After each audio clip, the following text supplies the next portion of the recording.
Hi guys, welcome back to another episode of Sundays with Jessica, and the topic for today's video is, have we lost the art of communication?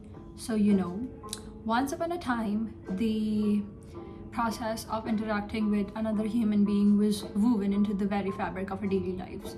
From ordering food at a busy restaurant to talking to a shopkeeper while passing through the shops.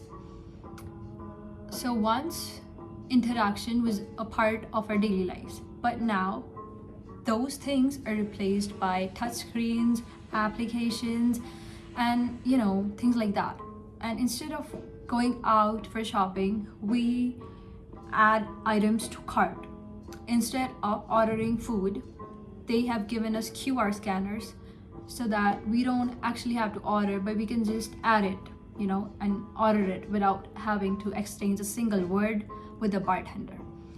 I mean, definitely these things have made our lives more convenient and easy, but what have we lost in the process? We have lost the art, the courage to start a conversation. The fear of rejection and awkwardness, it has been a barrier ever since. Who does not get nervous while starting a conversation with another person, right?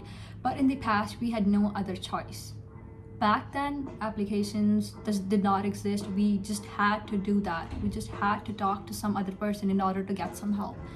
But now that it is not a barrier anymore, we've just given up on it altogether. We cannot stand being rejected. We cannot stand the awkwardness.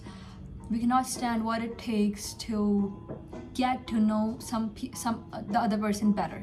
Even if there's this person that you see every day in school or college or anywhere, rather than going up to them and starting a conversation, you first want to find out what their Instagram handle is, to find out what he or she likes, or what topic can you talk about, what are your common interests. And there are so many things that you can find about a person on Instagram, but are they real? I mean, every person has a personality that they've curated, especially online. They choose pictures, they choose captions, video captions, and a perfect song to go with that picture, and it takes so much work. And how authentic is that? And the paradox is in the fact that what we really crave is authenticity, and yet we fall for those who master the art of illusion. We fall for those whose Instagram is just perfect, whose Instagram is non-cringy, but it's not that. It's just that they are so good at deceiving other people. We get fake bags, fake clothes, fake brands, just to maintain the personality that we've created online. But how authentic are you if you're doing that? And it's no wonder that we hesitate to speak in real life. If our values and our image is based on what we are feeding to the virtual theater online, it's hard for us to accept that we've messed up a conversation in real life. And we fear stumbling upon words. We fear saying the wrong thing. Again, like I mentioned, we find their Instagram first, we judge them based off on Instagram, and then we decide whether do we even want to pursue that person or not. We text them online, and you may think that the only person who you're texting is the person on the other end of the screen, but it's not that. Whatever you say to them, their replies are well thought. They think of every word that they type, and if they don't want that, they can always delete it, they can unsend it, they can delete, backspace, they can. But nothing of that sort exists in real life.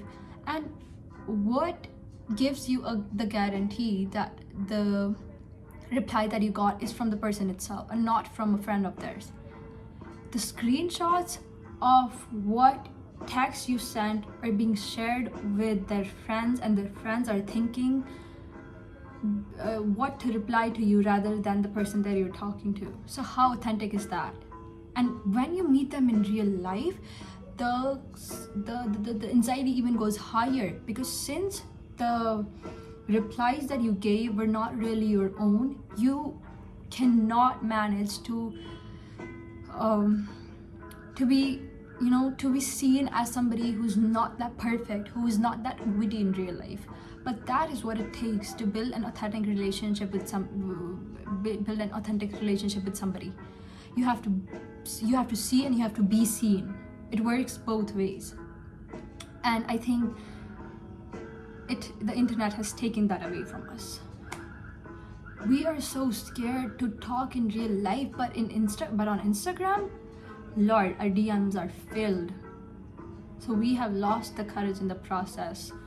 And it's not even about the fact that have we lost the art of communication, but the fact that do we even desire that anymore? Do we really even want to do that? Because that is tough. That takes courage. Whilst on the other hand, the texting or chatting online is so much easier. You can you have so many options. You can ghost somebody if you don't like them. You can do so many things. But if you go out with somebody, you have to be there. And even if you go out with somebody, how long can you resist the gravitational pull of your phone? More often than not, we take it out every time that it rings. The ringing dog, what was that experiment? I cannot remember, I cannot recall the exact name, but aim to reclaim what we have lost. Talk to somebody, go start a conversation. How hard can it be? That is why I always start a conversation with whoever I'm sitting next to in class. Doesn't matter if we haven't talked before, but I will talk. And I don't care if they see me as somebody who's really talkative or somebody, I don't know. Their image of me is a perception of them, not me. It does not define who I am. So yeah, that was it about today's video. I hope you like it. It was very, very raw and really not very well versed, but I think you get the point of what I was trying to say, right? Bye bye, see you in the next one.